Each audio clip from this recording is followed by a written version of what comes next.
नमस्कार, welcome to ज्ञान यात्रा। आज कक्षा 8 के फर्स्ट लेसन कृषि उत्पादन व प्रबंध के पार्ट 6 में हम जानेंगे सिंचाई के बारे में। खेत में मिट्टी तैयार करने के बाद जब बीज डालकर खाद भी डाल दी जाती है, तब बारी आती है सिंचाई करने की, यानी पानी देने की। यूं तो सभी क्रियाकलाप ही महत्वपूर्ण होते हैं, लेकिन जल के बिना तो जीवन ही नहीं है। जीवित रहने के लिए हर जीव को जल की आवश्यकता होती है। पौधों की वृद्धि व परिवर्धन के लिए भी जल का विशेष महत्व है। जल पौधों की जड़ों यानी मूल तंत्र द्वारा अवशोषित किया जाता है। जड़ों से जल के साथ ही खनिज लवणों व उर्वरकों का भी अवशोषण होता है। पादप जीवन की शुरुआत बीज के अंकुरण से होती है। अंकुरण के लिए भी जल आवश्यक होता है। शुष्क परिस्थितियों में बीज का अंकुरण नहीं हो पाता। जड़ के द्वारा ग्रहण किया गया जल व पोषक पदार्थ पौधे के प्रत्येक भाग में स्थानांतरित कर दिए जाते हैं। यह जल फसल की पाले व गर्म हवा से भी रक्षा करता है। फसल की स्वस्थ वृद्धि हो और मिट्टी में नमी बनी रहे, इसके लिए खेत में नियमित रूप से जल देना आवश्यक होता है। इसी से तैयार होती है सिंचाई की परिभाषा। निश्चित अंतराल पर खेत में जल देना सिंचाई कहलाता है। सिंचाई में कितना जल देना है, कितनी समय बाद सिंचाई करनी है, यह निर्भर करता है फसल की प्रकृति पर, खेत की मिट्टी पर और ऋतु पर।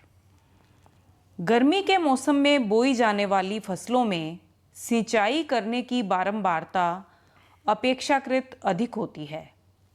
ऐसा होने का क्या कारण हो सकता है? आप सही समझ रहे हैं।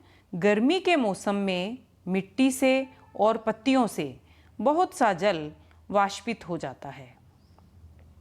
अब हम बात करेंगे सिंचाई के स्रोतों के बारे में।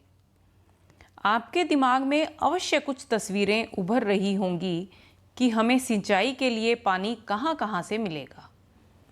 कुएं, जलकूप, तालाब, झील, नदियाँ, बांध, नहर इत्यादि जल के स्रोत हैं। यही सिंचाई के स्रोत भी हैं। अब हम जानेंगे सिंचाई की विधियों के बारे में। सिंचाई की पारंपरिक विधियों में जल स्रोतों के जल को खेतों तक पहुंचाने के लिए मवेशी यानी चौपाए या मजदूर इस्तेमाल किए जाते हैं। ये विधियां सस्ती हैं लेकिन कम दक्ष हैं।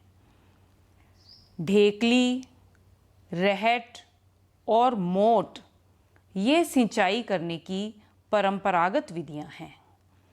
इसके बाद हम जानेंगे सिंचाई की आधुनिक विधियों के बारे में। परिवर्तन समय का शाश्वत नियम है।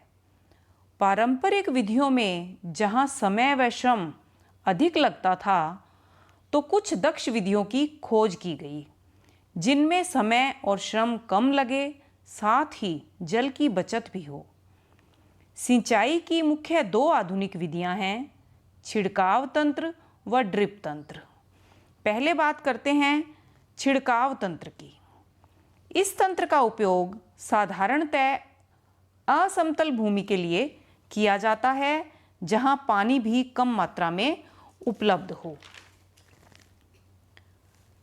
छिड़काव तंत्र की संरचना कुछ ऐसी होती है कि इसमें कुछ ऊर्ध्वाधर पाइप होती हैं, जिनके ऊपरी सिरे पर घूमने वाले नोजल लगे रहते हैं।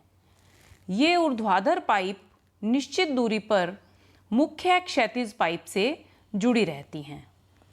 जब पंप की सहायता से जल मुख्य पाइप में भेजा जाता है, तो वह ऊर्ध्वाधर पाइप से होते हुए घूमते हुए नोजल से बाहर निकलता है इसका छिड़काव पौधों पर इस प्रकार होता है जैसे वर्षा हो रही हो। इस तंत्र का उपयोग आजकल बहुत से किसान करते हैं।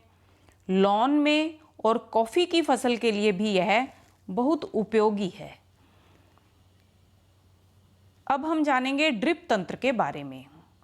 जैसा कि ड्रिप नाम से स्पष्ट है, बूंद बूंद गिरना।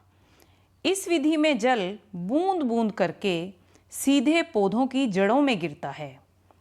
फलदार पौधों को, बगीचों में और वृक्षों को पानी देने का यह सर्वोत्तम तरीका है। इस विधि में पानी की बहुत बचत होती है क्योंकि इसमें पानी बिल्कुल भी व्यर्थ नहीं जाता।